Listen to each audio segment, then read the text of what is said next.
कभी कभी जिंदगी में ऐसा लगता है ना कि हम बिल्कुल अकेले हैं, असहाय हैं और शायद हमारी आवाज सुनने वाला कोई भी नहीं है।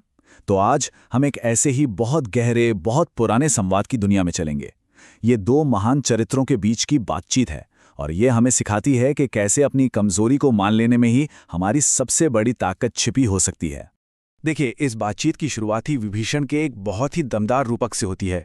वो कह रहे हैं कि मेरी जिंदगी दांतों के बीच फंसी एक जीभ जैसी है। जरा सोचिए इस इमेजिनेशन को। एक ऐसी जगह जहां हर पल, हर लम्हा खतरा है, जहां एक भी गलत हरकत या एक भी गलत शब्द सब कुछ तबाह कर सकता है। और ये जो रूपक है ना, ये आज भी उतना ही सच लगता है।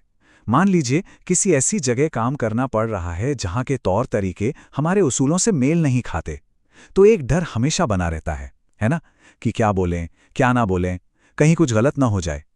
विभीषण को बिल्कुल यही महसूस हो रहा है। राक्षसों की दुनिया में एक भक्त जिसे हर पल कुचले जाने का खौफ है। तो अब सवाल ये उठता है कि ये जो लगातार बना हुआ डर है, वो विभीषण के मन पर कैसा असर डाल रहा है।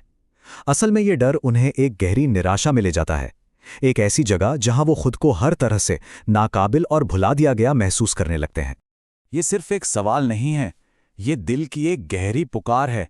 इसमें पूरी लाचारी है, पर साथ ही उम्मीद की एक टिमटिमाती हुई लौ भी दिखती है। हम में से कई लोगों ने अपनी जिंदगी में ऐसे पल महसूस किए होंगे जब लगता है कि क्या हमारे संघर्षों पर कभी किसी की नजर पड़ेगी, क्या हमारी प्रार्थनाएं कभी सुनी जाएंगी। और यहां पर हमें विभीषण के अंदर चल रहे संघर्ष की गहराई पता चलती है। वो खुद को तामस तनु कहते हैं, यानी एक ऐसा शरीर जो अज्ञान से भरा है। वो ये भी मानते हैं कि उन्होंने कोई आध्यात्मिक साधना नहीं की है, लेकिन इन सब कमियों के बावजूद उनकी सबसे बड़ी ख्वाहिश क्या है? प्रभु के चरणों से प्रेम। ये दिखाता है कि वो अपनी कमियों को जानते हैं, पर उन्होंने उम्मीद नहीं छोड़ी है। और फिर कहानी में एक जबरदस्त मोड़ आता है। ठीक उसी वक्त जब विभीषण निराशा के अंधेरे में पूरी तरह डूबे हुए हैं, हनुमान का आगमन होता है। और ये सिर्फ एक मुलाकात नहीं है, विभीषण के लिए ये कृपा का एक जीता जागता संकेत है, एक ऐसा जवाब जो उन्हें सीधे ईश्वर से मिला है। इन शब्दों में जो बदलाव है उसे महसूस कीजिए। ये सिर्फ भावनाओं का बदलना नहीं है, ये एक पूरी काया पलट है। एक ही पल में सालों की निराशा एक अटूट विश्वास में बदल जाती है। हनुमान को देखते ही विभीषण को यकीन हो जाता है कि उन्हें भुलाया नहीं गया है।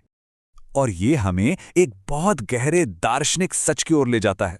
विभीषण ये नहीं सोचते कि हनुमान का आना एक इत्तेफाक है, नहीं, उनके लिए तो ये इस बात का पक्का सबूत है कि सच्चे भक्तों या संतों से मिलना भी ईश्वर की कृपा के बिना मुमकिन ही नहीं है। यहां विभीषण उस कनेक्शन को बिल्कुल साफ कर देते हैं जिसकी हम बात कर रहे थे। वो हनुमान की मौजूदगी को सीधे सीधे भगवान की कृपा से जोड़ते हैं।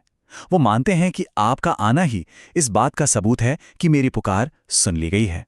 तो इतनी भावुक पुकार और इतनी तारीफ सुनने के बाद हनुमान क्या जवाब देते हैं?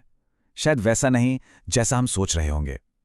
उनके जवाब में घमंड की एक लकीर तक नहीं है, बल्कि उसमें इतनी गहरी विनम्रता है जो इस पूरी बातचीत को ही असाधारण बना देती है। इस बात पर ध्यान दीजिए कि हनुमान यहां क्या कर रहे हैं। वो इसका कोई भी श्रेय खुद नहीं लेते। वो फौरन सारा ध्यान भगवान की ओर मोड़ देते हैं। वो कहते हैं कि अपने भक्तों से प्रेम करना ये तो प्रभु का स्वभाव है, ये मेरी कोई खूबी नहीं है।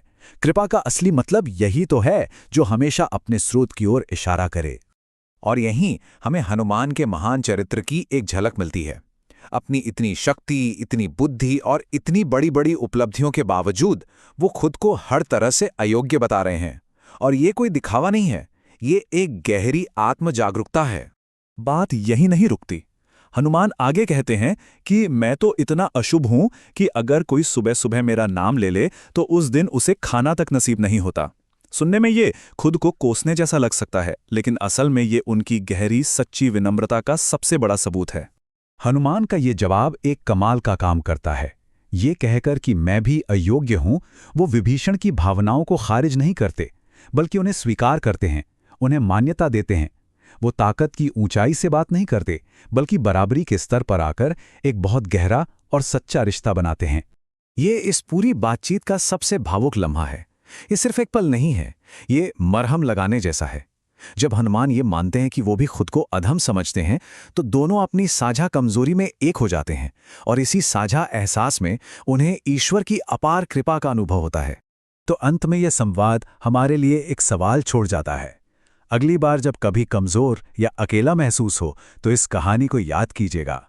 क्या हम अपनी ताकत दिखाने के बजाय अपनी कमजोरियों को साझा करने की हिम्मत जुटा सकते हैं ताकि दूसरों से जुड़ सकें? शायद सबसे गहरे और मजबूत मानवीय रिश्ते इसी साझा विनम्रता की नींव पर ही बनते हैं।